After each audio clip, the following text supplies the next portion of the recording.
right, guys, so what we're gonna do is we're gonna take you through a workout. There's 4 parts to it. But what we want you to do is we want you to be confident when you walk into the gym, and we want you to know what to do. And we want you to not feel like everyone's judging you the whole time you're there. So you're gonna have a 30-minute workout, and we're gonna go through 4 different segments of that workout, and we're gonna spell it all out right here. All right, guys, so we're gonna start with 5 minutes of cardio. You could choose anything you want for this, okay? So every gym usually has a cardio section where you have ellipticals, you have treadmills, you have bikes, and all that good stuff. Here are some of the options that we have. What I'm gonna do is I'm gonna hop on the treadmill. I'm gonna go 5 minutes here. I'm just gonna go for a walk. I'm gonna try to walk at a fast pace. I'm just gonna do this for 5 minutes, and this is how I'm gonna start my workout. All right, guys, for the first circuit, we're gonna need a dumbbell. So every gym has a dumbbell rack.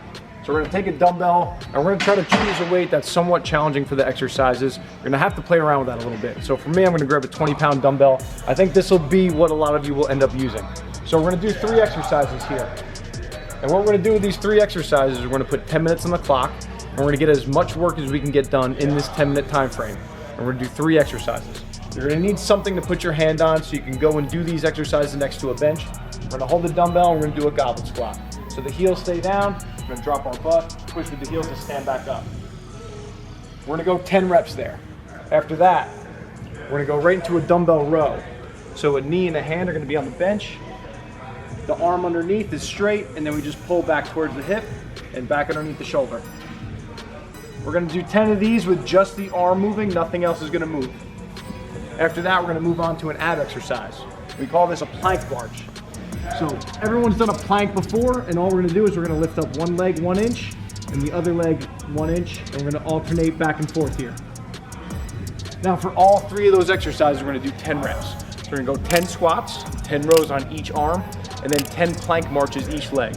And again, we're gonna try to rest as little as possible. We're gonna do as many rounds as we can in a 10-minute time frame. All right, so we finished our 5 minutes of cardio, and we just did a 10-minute strength circuit. Now we're gonna move on to strength circuit number 2. We're gonna do 3 exercises again, and we're gonna do a lower body exercise, an upper body exercise, and an ab exercise. So we're gonna start on the ground. Lying down, we're gonna have 1 foot on the ground, 1 leg in the air, and then we just push our hips straight up and then straight back down. We're gonna do 10 reps each leg. After that, we stand up, and again, you're gonna need a bench for this. You're gonna choose your dumbbells, and then from here, this is a dumbbell bench press. So you're gonna lie down, elbows are on a 45-degree angle, we press straight up over the shoulder, bend the elbows, bring the dumbbells straight back down on the shoulder. And we're gonna go 10 reps of this. So we do 10 bridges, and then we do 10 dumbbell bench press, and then we're gonna do 10 side plank hip taps. So from side plank position, we're gonna lift the hips up off the ground, we're gonna come straight back down to the ground. We're gonna do 10 of those on each side. So we have 10 bridges, 10 dumbbell bench press, 10 side plank hip taps each side, and we're gonna go 10 minutes again, also trying to get as many rounds accomplished in that 10-minute time frame. All right, so we did our 5 minutes of cardio to start. We did our 2 strength circuits, and now we're gonna finish up with 5 more minutes of cardio. Now, when we started, we did 5 minutes of cardio. That was just kind of to get warmed up, get the blood flowing. On this one, we're gonna try to push a little bit harder. So now we're gonna go 5 minutes. I'm gonna choose one of these pieces of cardio. I'm gonna really push myself on these 5 minutes. I'm gonna try to do the best I can. I wanna leave the gym in a sweat, a little bit tired.